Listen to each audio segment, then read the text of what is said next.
Hey YouTube, welcome to Nicole 7 Productions, and today I shall be doing a review for the Lenovo Y570 Ideapad laptop.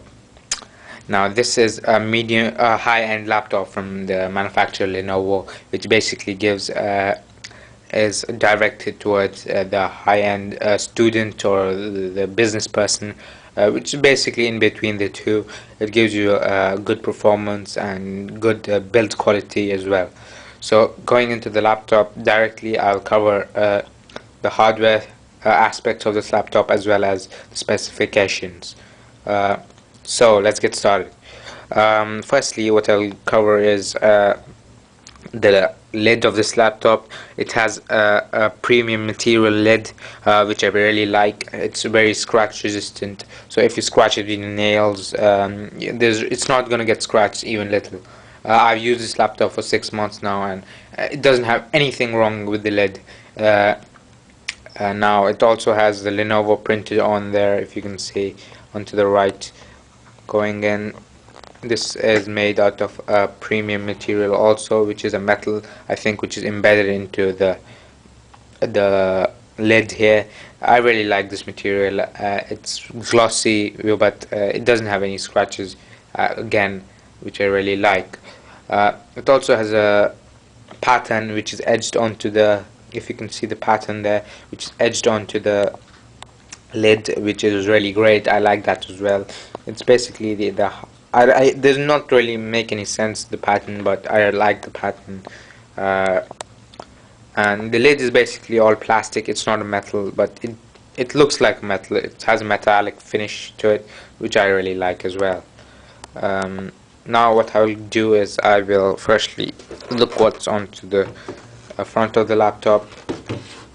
Okay, the front of the laptop has several things. Firstly, it has these several lights for showing your statuses and indicators, or your power light and your Wi-Fi light, various other LED lights. Now it also has a SD card reader here, which this is the dummy here, which comes standard when you buy the device, but you can plug in SD card easily. I'll just show you how. If I can get hold of my SD card reader. Okay, I have my SD card reader here, which you can put your SD cards in there, and basically you can easily put it in. Oh, sorry, I put it the wrong way. So you can easily plug in your SD cards into this, and it goes in. What it also has is on the right the button to turn your GPU on and off, which is basically the Nvidia GPU and the Intel HD3000 GPU, which you can toggle between. If you're basically doing GPU intensive tasks, you can switch to the Nvidia by simply pushing this button, and if you're doing everyday web browsing, you can switch back between the Nvidia and the Intel HD3000. The Intel HD3000 is a lower graphics card, which consumes less power and saves battery life, and the Nvidia is a much more stronger GPU, obviously, and it consumes more power and energy. What you also have is a button to turn your Wi-Fi on and off, if you can see. Now again, it's very simple to turn it on. You just push your button to the right and it turns off. Push it to the left, it turns on. So there's nothing more about on the front except for that. I'll go on to the left of the laptop now. Okay, the left of the laptop basically has firstly your two USB 3.0, yes, I said 3.0 ports. It has your DVD drive there, if you can see, and it has your power adapter port and your docking system port, or lock port. If you want to lock your laptop, you can easily hook it up there. Okay, now I'll go on to the left. Left of the laptop also has several things, which basically has your VGA port out. It has your HDMI port out. Again, you can connect this to an HDTV. Then it has your heat sink for your GPU and processor. Then it has your Ethernet RJ45 port right there. Now this is an eSATA port which has a display port as well as a USB port, so you can plug in a USB there as well as a display, HDMI I think, if I'm right, but it has more than one function.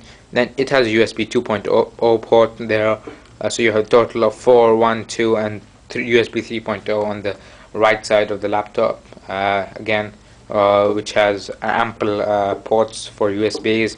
Then it has your microphone 3.5mm jack and your headphone 3.5mm jack, so that's pretty standard. The back has nothing except for the battery, so I shan't be going into that. So now what I will do, I will basically straighten this out, get this in order, and I will open the laptop up. So firstly, what you see on the laptop is a few stickers, so I'll just go into stickers first. These give you basic details: the Windows 7 sticker, the Intel Core i7, yes it is a quad core, and the Nvidia GeForce, which has the Nvidia GeForce chip. Now what it has on the left is the sticker from Lenovo, which gives you details about a speaker, which has a JBL speaker, as you can see over there. It has the performance graphics, which means it's really good in graphics. It has switchable graphics, which means you can switch between your Intel SG3000 and your Nvidia GeForce. It has a LED backlit display. It has an AccuType keyboard. It has EP, which I don't know what it is. It has a one-key theater and a one-key recovery system, which I'll all cover in this review. So, moving on, firstly, it has a pretty spacious trackpad over there, if you can see. It's pretty spacious. I usually use an external mouse, but as you can see, it's pretty large, and it has a scrolling button right there, and the mouse buttons are basically just one button, which is the right mouse button and the left mouse button, which are pretty tactile on pressing. They're both on one strip, so yeah, there's no differentiation between them. It's just that you just have an area of right mouse button and an area of left mouse button. Going on to the keyboard is pretty large. This is a 15.6-inch laptop, which means it has one of the largest keyboards of any laptops. It has a numpad on the right of the laptop. It has a D-pad, directional pad, arrow keys. It also has a large standard keyboard, QWERTY keyboard, obviously. It also has your function keys on top, combined with the FN key right there, which provides functions for you. It's a pretty large keyboard. You won't have any problems typing on it. So yeah, going further up, it has firstly two JBL speakers, one on the left and one on the right there. It also has the power button, of course, right there, which is a large power button, if you can see. Then it has a one-key recovery system, which I'll cover later in this review.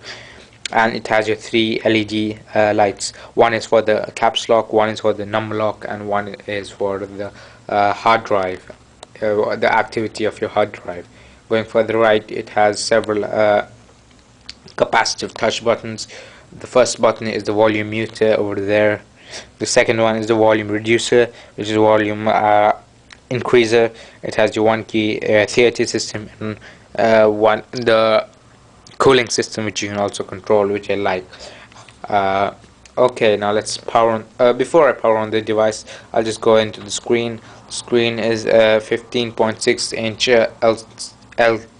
LED display, 15.6-inch with a resolution of 1366 into 768. It's not the highest out there in the market, but it basically gives you a pretty decent level of crispness and detail.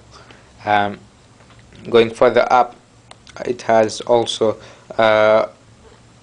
webcam right there, if you can see, and dual microphone. One is right there and the other one's on the left, and it has your webcam in the center right there. It also has Lenovo just below the screen, so it has two very strong hinges, one on the left and one on the right. The hinges are very strong. They support lots of weight. I've held my laptop from the screen without it creaking or anything, so it's a very strong laptop. The build quality is great.